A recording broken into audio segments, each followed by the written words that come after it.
Today, I wanted to give you all my thoughts and impression on Atlas Fallen, a new open world action RPG for Xbox Series X and S, PS5, and PC, releasing on August 10th.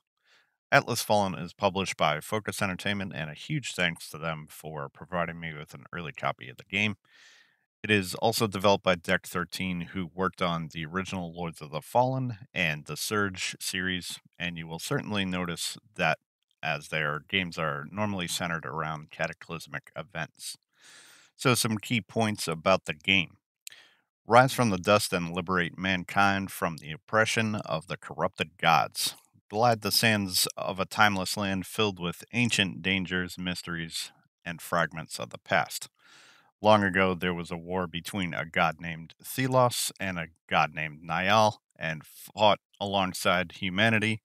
Thelos won the war and imprisoned Niall. However, Niall's spirit was able to reside in a powerful gauntlet that the main character discovers, and we must rise to become the ultimate champion with unique skills and abilities we discover along the way.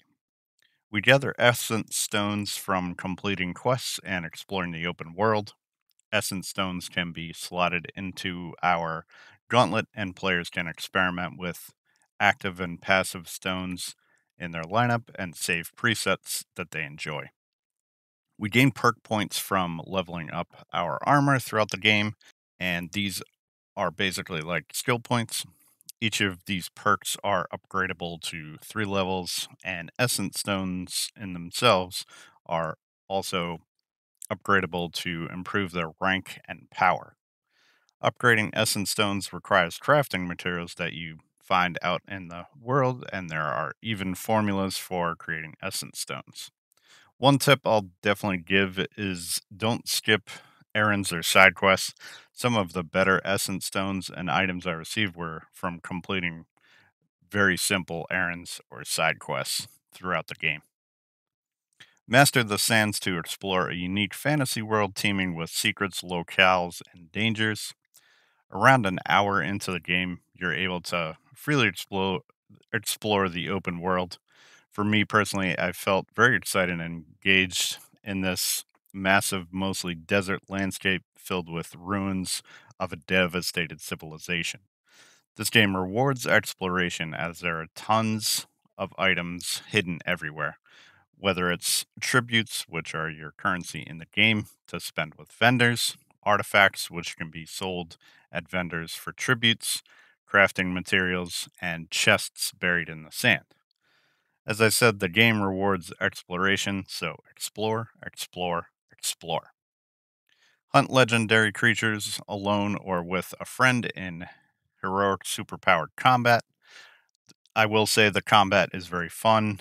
It's intense and weighty, that demands precise timing for dodges and parries, which I enjoy very, very much. There are a variety of elite foes in the game for players to challenge themselves with in various locations throughout the game. Unleash your power to create deadly, shape shifting weapons. During combat, you build up your momentum bar, which determines which abilities you're able to use in the lineup of your choosing. Momentum is a risk reward system, as the more momentum you have, you deal more damage, but you also receive more damage. As your momentum bar fills up, your weapons grow in size and the move set changes. This allows for some very dynamic combos you can pull off in combat. Movement and traversal is very fun and smooth, sand sliding into double jumps and air dashes to reach far away and high up places makes exploration that much more epic, and that is a massive part of the gameplay and exploration. You are assessing your surroundings and seeing where you can get to, and lifting ruins out of the sand in order to reach places you normally wouldn't be able to. So, some minor puzzles in that regard. The game will take about 15 to 20 hours to complete, and you can double that amount of time for completionists like myself who wants to get everything in the game and obtain all the trophies or achievements. This game doesn't have a ton of replayability. However, I'm saying this coming off the heels of Remnant 2, which has massive replayability. However, I feel there are still enough things in the game to keep a player entertained and engaged for quite some time. At no point during my playthrough did I feel quests were tedious and boring. There are a few moments where you need to gather essence shards to upgrade your gauntlet in order to progress main quests, but I feel this just further encourages exploration to find these. Being a current gen game, it is very pleasing to the eyes. My initial thoughts before playing the game, and some of you are probably thinking the same thing as well. How good is this game going to look with sand everywhere? Once you're able to start exploring the open world, that thought will leave your mind very quickly. This world is beautiful, I think. There is a lot of sand, yes, but there is still foliage in places and ruins everywhere. I found myself stopping what I was doing quite a bit to admire views and scenery and taking screenshots constantly.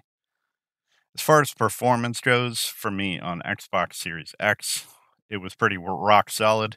I did suffer one crash, but it wasn't until later in the game. There are a few issues and gripes I have to make though. Dialogue and spots goes in and out. In other words, someone is talking, but there's no audio. It's just silent and just the subtitles if you have the subtitles on. Um, One time I was fighting an enemy, and the enemy glitched into the landscape, and once it died, the reward was inside the rock, so I couldn't retrieve it. So that was a little disappointing. You do get what are called essence cores from enemies, and these are required to fuse your essence stones from formulas. Um, in combat, sometimes if you move too far away from the encounter where the encounter began, enemies will despawn, resulting in negating any damage you previously dealt.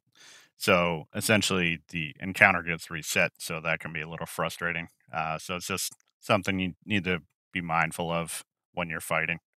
Another small gripe here: sometimes when you talk to NPCs, when you're going through dialogue choices, the NPCs are still nodding their head and waving their hands, even though they're not saying anything. So personally, I think that kind of breaks immersion a little bit. They should only be doing that stuff if they're actually speaking, in my opinion.